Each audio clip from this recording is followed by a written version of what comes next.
ఆ నటుడిని మించి స్టార్గా ఎదిగిన కృష్ణ ఒక సినిమాలో ఇద్దరు కొత్త హీరోలు, ఇద్దరు కొత్త హీరోయిన్లు, దాదాపు అందరూ కొత్త నటీనటులే.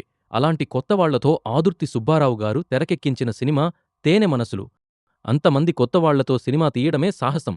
అందులోనూ ఆ సినిమాను రంగుల్లో తెరకెక్కించడం మరో ప్రత్యేకత.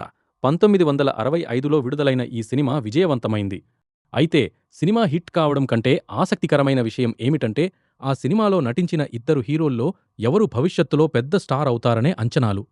తేనె మనసులు సమయంలో రామ్మోహన్ గారిపై మంచి క్రేజ్ ఏర్పడింది. ఆయన రూపం, స్టైల్ అప్పటి బాలీవుడ్ స్టార్ దేవానంద్ను పోలి ఉన్నాయని చాలామంది భావించారు. అందుకే రామ్మోహన్ను ఆంధ్రా దేవానంద్ అని కూడా పిలిచారు.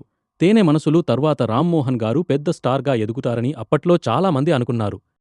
కృష్ణగారి నటనను కూడా పత్రికలు ప్రశంసించాయని అప్పటి జ్ఞాపకాలు చెబుతున్నాయి. కానీ భవిష్యత్తులో కృష్ణ ఏ స్థాయికి వెళ్తారో మాత్రం అప్పట్లో ఎవరూ ఊహించలేకపోయారు. ఆ తర్వాత కథ మారిపోయింది. తేనె మనసులు తర్వాత కృష్ణగారు ఆగలేదు. వరుస అవకాశాలను అందిపుచ్చుకున్నారు. కన్నె మనసులు, ఆ తరువాత వచ్చిన గూఢచారి 116 ఆయన కెరీర్కు భారీ మెలుపుగా నిలిచింది.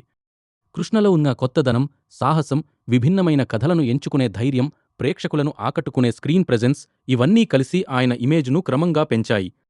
ఒక సినిమా హీరోగా మొదలైన ప్రయాణం కొన్నేళ్లలోనే తెలుగు సినిమా సూపర్ స్టార్ స్థాయికి చేరింది. రామ్మోహన్ గారు కూడా సినిమాల్లో కొనసాగి తనదైన గుర్తింపు సంపాదించుకున్నారు. కానీ కృష్ణగారి ప్రయాణం మాత్రం అందరి అంచనాలను దాటి ఆకాశమంత ఎత్తుకు వెళ్ళింది. అంచనాలు కాదు, చరిత్ర ముఖ్యం.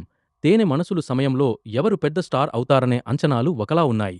కాలం గడిచిన తర్వాత చరిత్ర మరో సమాధానం చెప్పింది. ఇదే కృష్ణగారి ప్రయాణంలోని గొప్ప ప్రత్యేకత. ప్రారంభంలో ఎవరు మనల్ని ఎలా అంచనా వేశారనేది ముఖ్యం కాదు. చివరికి మనం ఏ స్థాయికి చేరుకున్నామనేదే ముఖ్యం. తేనె మనసులు సినిమాలో ఒక కొత్త హీరోగా అడుగుపెట్టిన కృష్ణ తర్వాత తెలుగు సినిమా చరిత్రలో తనకంటూ ఒక శిఖరాన్ని నిర్మించుకున్నారు. ఎవరి ఊహలకు అందని విజయాలు సాధించడం, అప్పటినుంచే తన ప్రత్యేకతగా చూపిస్తూ నటశేఖర కృష్ణగారు శిఖరమంత ఎదిగారు. ఈ కథ మీకు నచ్చితే లైక్ చెయ్యండి. తేనె మనసులు సమయంలో కృష్ణగారి భవిష్యత్తుపై మీకు తెలిసిన ఆసక్తికరమైన విషయాలు ఉంటే కామెంట్ చెయ్యండి. ఈ వీడియోను కృష్ణగారి అభిమానులతో షేర్ చెయ్యండి.